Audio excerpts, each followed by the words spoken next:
guest today is an actress who never imagined herself in front of the camera and yet found success with her very first film. Since then, she's played everything from a drug addict to an action heroine, winning awards along the way. So how did the child who once thought she was too shy to ever perform end up as one of China's hottest cinema attractions? Zhang Jingqiu was born in 1980 in Fujian province in China. She was sent to boarding school at the age of 13 to study art, a move that she's described as a liberating experience. The teenage Jingqiu aspired to become a great painter, but after moving to Beijing, enrolled instead at the Central Academy of Drama to study directing. She emerged, though, as an actress, entering the international spotlight in 2005 with her debut film Peacock, which won the Silver Bear at the Berlin International Film Festival. In 2007, she starred in Rush Hour 3 with Jackie Chan. She's been named one of Asia's heroes by Time magazine. Zhang Jingqiu, welcome to Michelle Hussein Meets. Yeah, thank you. Very nice to be here. Thank you for being with us. Jingqiu, not many people have had the success that you had from your very first film. Did you dream of being an actress as a child? I never thought about becoming an actor because my personality was more shy and introverted. And I thought becoming an actor should be somebody who's very outgoing and just enjoy to be the center of attention, but I'm just the opposite. You've played some really tough roles in Night and Fog, for instance, where you're playing a battered wife. You've also played a drug addict. I mean, you haven't shied away from, you know, roles that are not only tough to play, but where you don't look glamorous, or, you know, you're not portrayed in the way that perhaps your fans might expect. I think those characters are really very real and strong. And it's great that you can get into other people's heart. And I do a lot of research as well. Just want to really play this very vivid image, let people see a real drug addict could be really scary. And during the interview, I realized a lot of people, they do drugs because they don't know. It can have such a serious result, and it's really, you couldn't quit. Well, one of the roles that I imagine you had more fun with was when you were in Rush Hour 3 with Jackie Chan. And he has actually contributed a video phone message for you for this program. She always liked to challenge. She can play lovely ladies and martial arts, kung fu actress, drug dealer.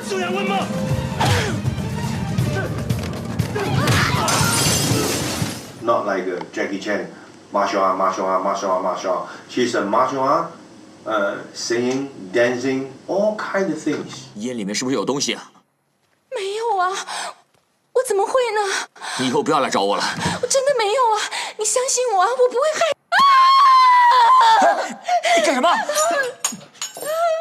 In just very short time, few years, boom, she just success.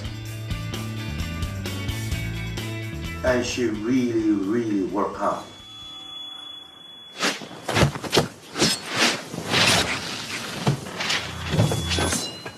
She's a beautiful girl.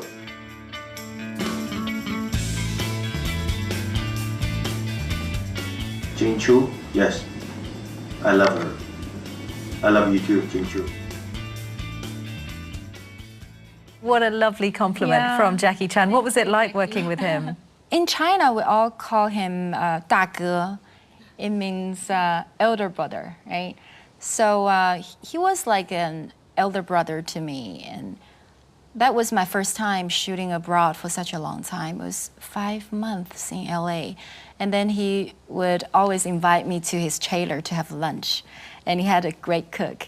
So yeah, it was a great comfort. But he paid you the great compliment in not only noting the range of roles that you've done in your career, but also how hard you work.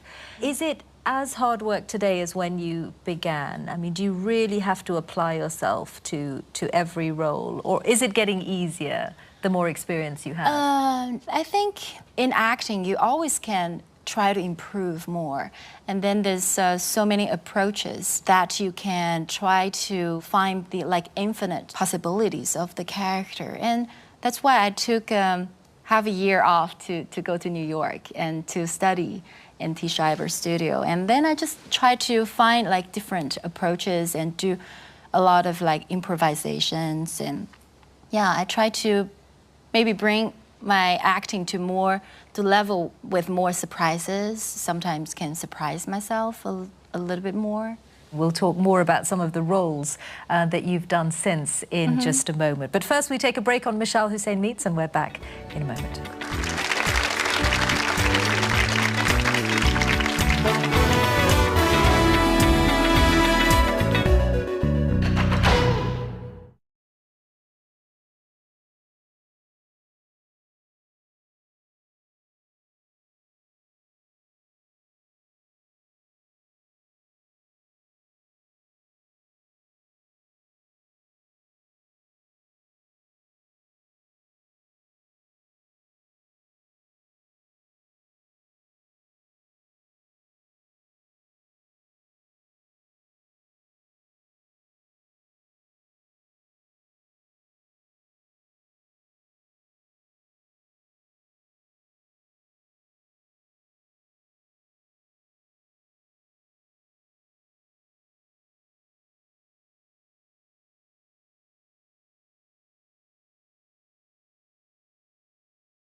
Mishal Hussain Meets with my guest today, award-winning Chinese actress Zheng Jingqiu.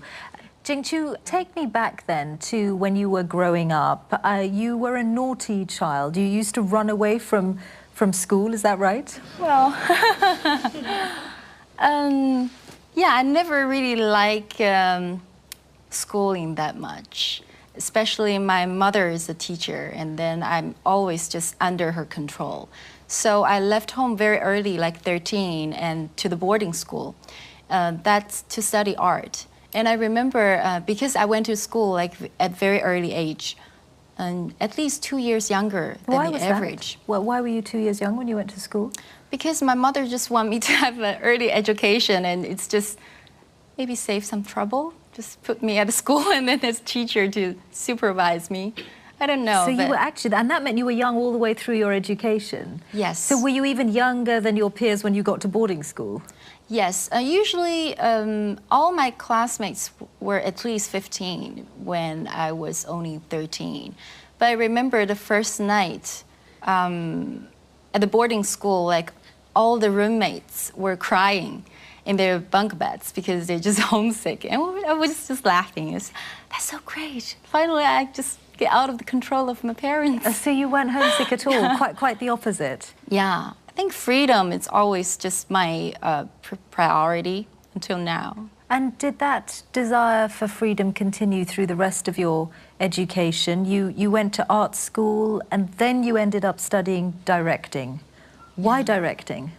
I don't know, maybe inside of me, I'm very, like, if I got a notion and I just want to do it immediately. But just very soon I realized my techniques were not really good enough to get into the art academy.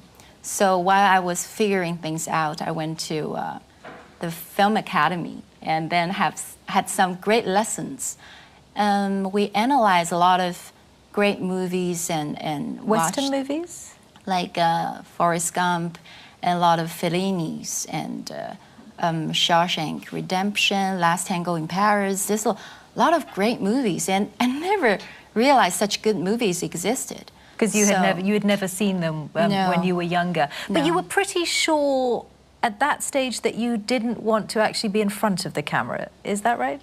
No. I think maybe the turning point was the time I went to this drama academy, even though you're studying directing, but you have to do a lot of acting as well, because you have to act in your classmates' works.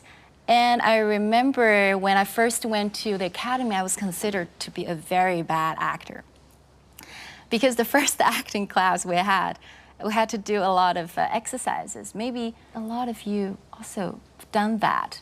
It's really embarrassing exercises. In front of all your classmates? And It's your like teachers? they just will make you lie on the floor and just meditate that you are a seed. And then it starts to rain and you have to grow. And then you have to just grow from the ground, and then you have leaves and full of blossoms and you have fruits, and you really have to grow like physically, not just in your mind. And did you think it was a waste of time, or just you couldn't see the point? By the time I couldn't. It's like, I didn't have any clue how to do it, and I just saw all my classmates were just growing around me. I was like, wow, it's really, I don't know, I was so embarrassed. And later we have this animal section, which is more common. Like you have to imagine you are a bear or a snake, and then you have to make the movements and noises. It's like, oh my God. It just wasn't you. I couldn't convince myself to do it either. So it was like a nightmare to me. And I cried really hard after the class. I was just totally discouraged. But that led to a very serious result, because the following 2 years, just my classmates rarely asked me to perform in their work. So my acting score was rather poor. It's very poor. But I guess it didn't matter, because it wasn't what you wanted to do anyway. But what was the moment that actually made you properly try acting and then prove yourself? That was the time when this graduation play came along. And it was a Japanese play, and the character was really great. So all the girls in my class wanted to play the character. The teacher had to make a decision, like to hold a competition. So whoever got the highest number of votes will play the character. So I said, I want to try. And then I asked one of my classmates to direct a very small but touching scene. And it went really well, and some of the audience in my class cried. So I got the highest number of votes. Wow, it sounds like one of today's, TV shows where the audience gets to vote. Was it the competition element that got you hooked, or was it the actual role and the character? Because clearly it wasn't acting that made your heart miss a beat up to that point. It was because that's a great character. It's a very sad and beautiful story. It was a Japanese play, a beautiful story based on a fairy tale. For that character, you have to learn a lot of like singing and dancing, and it's a very sad character. You have to do a lot of monologues. And I still remember the first time when the stage lights are on me, and then not like now, I couldn't really see the audience. And it's like enter a magic world, and then you can hear the audience, they are breathing and laughing and weeping, and you just feel their existence. And I don't know, I just wish that moment could go on forever. Do you think there was a value in how hard your parents pushed you as a child in preparing you for this life? I mean, they were obviously quite tough with you. Yeah. Do you wish they hadn't been, or do you value what they put into it? I don't know, but if I ever have children, maybe I will not use the same way, because sometimes when I have to face a new challenge, I have to really conquer a lot of fears and those lack of confidence feeling inside me. But yeah, I do think maybe it's because of their way that I work so hard because I've never think I'm good enough. Did they never compliment you? Rarely. Until now, still, I don't know, they're just too shy to say it, maybe. They rarely, like, make compliments. But do you think if they hadn't pushed you, then you might not have ended up where you are today? Yes, because I'm never, like, overly proud, and I always can see there's shortcomings, or there's something I'm still needs to improve. Tell me about your own favourite roles, because for some of your roles, you had to work really hard in picking up new skills, learning musical instruments, learning to play ping pong. That was my first movie, Peacock, because that was a really tough competition. And after a few rounds of auditions, they kept me and other 2 girls for training before they made a final decision. So we had to learn a lot of things. Like in the morning, I would go to the accordion teacher, and at noon, I would go to the dialect coach. And in the afternoon, I will go to the ping pong training. So, did you enjoy learning new skills, though? Did you enjoy that challenge, or did you regard it as a hurdle that you had to overcome? It was a mixed feeling. On the one hand, because I love ping pong and I love to, be able to play another instrument, but at the same time, it's also very stressful because you don't know if you are the final one to be picked or not. And I think that training went on for 2 months, from dawn till dusk, without pay. And then I would wake up in the middle of the night, like sweating and thinking, what if I couldn't get the part? It's a very strong character, idealist. I just totally in love with that character. Do you consider yourself a star? I more consider myself as an artist, but also you need to be a star, because if you are considered to be a star, and then you might have box office, and then we'll have like better projects were looking for you. So you just need to find a balance. Well, let's see what questions our audience have for you. Lots of your fans are here to see the recording of the show. Let's go straight to you. Hi, Jin-Chu. I'm Callista. I would like to ask you, what keeps you going or motivates you every day from each step of the way, from you going to boarding schools and till where you are today? I want to be independent. I want my freedom.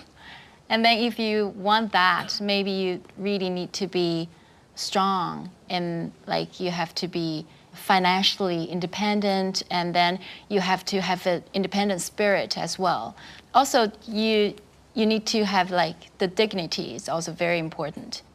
Do you see yourself as an ambassador for China, like some kind of cultural ambassador? I hope so. The things I enjoy the most is when I do like different productions from different countries, and then you can see how people see the same things differently, like how to express your feeling of love, or what's considered to be funny, like comedies. And it's great if you can exchange this kind of different ideas with them. I think we have another question actually about differences in culture. Let's go to the lady there. Hi, I'm Natasha, and I just wanted to remark that actually I'm very impressed with your English. Oh, thank you. Yeah. I would like to know what were the main differences working in the US and in China, and how was your experience working in the United States? When I work in Rush Hour 3, I should say the most impressive thing for me was the art direction, especially the ending scene. I was tied up on the very top of the Eiffel Tower outside of the restaurant.